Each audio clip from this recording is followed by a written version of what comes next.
Nunca pensé que una cena familiar pudiera convertirse en el escenario de la peor humillación de mi vida.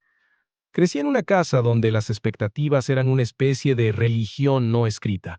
Buenas calificaciones, universidad, trabajo estable, matrimonio a tiempo. Mi hermano mayor, Raúl, fue el hijo modelo desde que aprendió a caminar, el orgullo de la familia, el que traía medallas imaginarias a la mesa. Yo, en cambio, siempre fui el que tropezaba con los planes trazados para mí. Cambié de carrera 2 veces, dejé la universidad por un semestre para trabajar y luego regresé con dudas que nadie parecía entender. Pensé que con el tiempo las cosas se calmarían, que mis padres aceptarían que mi camino no era igual al de Raúl. Me equivoqué. La noche en que todo explotó fue en la celebración del cumpleaños de mi madre. Había comida, risas forzadas y la típica música de fondo que intenta cubrir silencios incómodos. Llegaron primos, tíos y vecinos. La casa estaba llena de gente que para mis padres representaba una audiencia perfecta. Raúl apareció vestido impecable, con su esposa y su bebé y con esa sonrisa que siempre le abre puertas. Mi madre lo presentó como el orgullo de la familia, y la frase cayó en la sala como una sentencia. Yo me senté en un rincón, con la sensación de que ya conocía el guión. Elogios a Raúl, preguntas sobre su trabajo, felicitaciones por su título. Nadie preguntó por mis proyectos, por mis horas en la pequeña empresa donde trabajaba, por los cursos que estaba tomando en línea. Nadie, excepto mi tía Carmen, que me lanzó una mirada cómplice y me dijo en voz baja, «No te preocupes, cada quien a su tiempo». La conversación avanzó hacia temas más personales. Mi padre, que había estado callado hasta entonces, se levantó con una copa en la mano y pidió la atención de todos. Su voz, que normalmente se reservaba para las órdenes del día a día, sonó solemne. Empezó a hablar de sacrificios, de esfuerzo, y de cómo la educación formal era la única garantía de éxito. Habló de su propio padre, de cómo dejó la escuela para trabajar y de cómo eso había marcado su vida. Luego, sin transición, miró hacia mí. «¿Y tú qué vas a hacer con tu vida?», preguntó en voz alta, como si la pregunta fuera un veredicto público.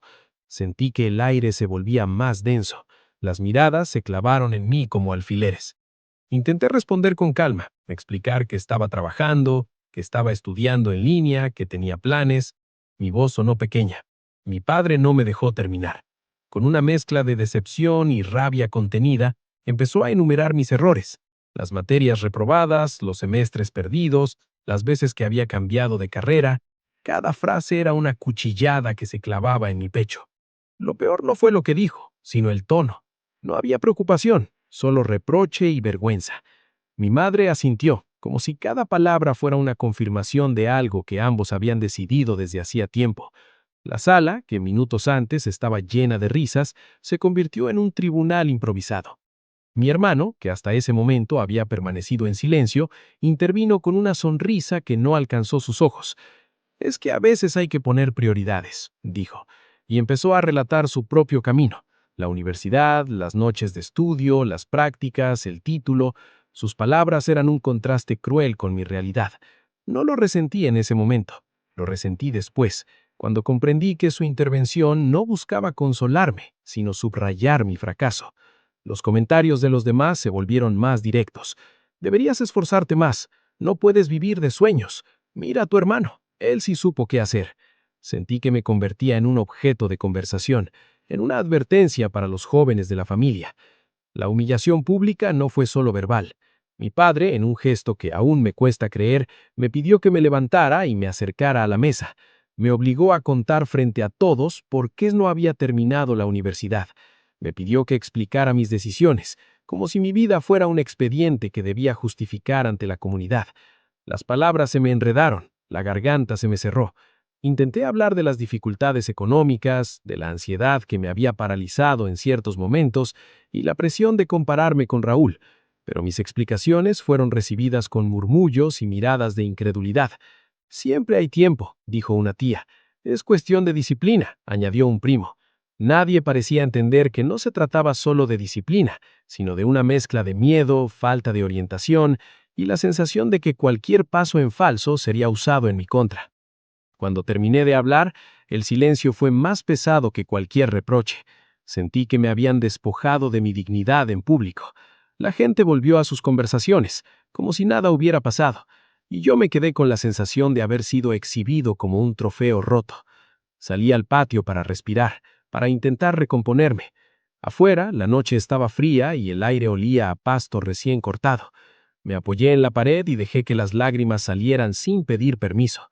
No era solo la vergüenza, era la traición de quienes debían protegerme. Mis padres, que habían sido mi refugio, se habían convertido en mis acusadores. Esa noche no dormí.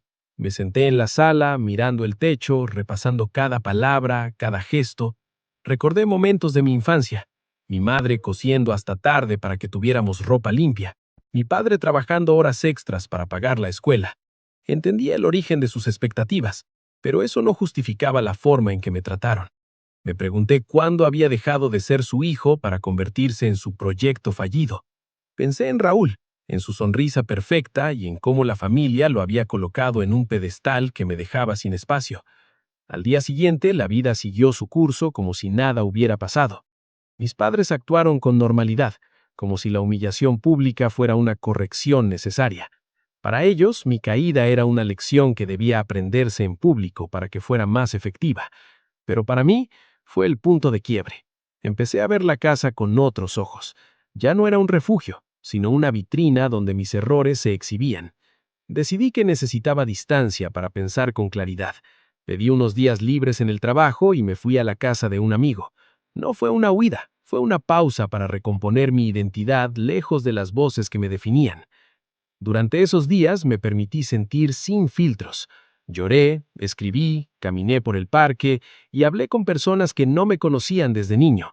Fue liberador escuchar opiniones que no venían cargadas de expectativas familiares. Empecé a leer sobre trayectorias no lineales, sobre personas que habían encontrado su camino fuera de la universidad tradicional. Descubrí historias de emprendedores, artistas y técnicos que habían construido vidas plenas sin seguir el molde que me habían impuesto. No se trataba de justificar mis errores, sino de entender que el éxito no tiene una sola ruta. Con el tiempo me armé de valor para enfrentar a mis padres, pero no con la intención de pelear, sino para poner límites.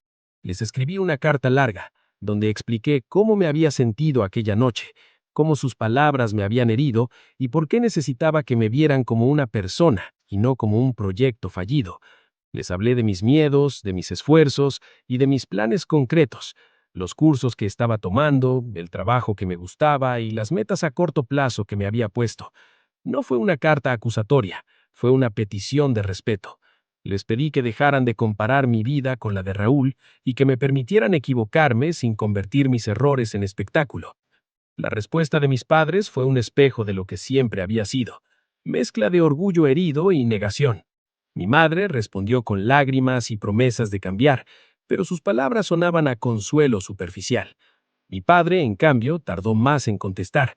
Cuando lo hizo, fue con una llamada fría donde me dijo que mi comportamiento había sido irresponsable y que debía enderezar mi camino.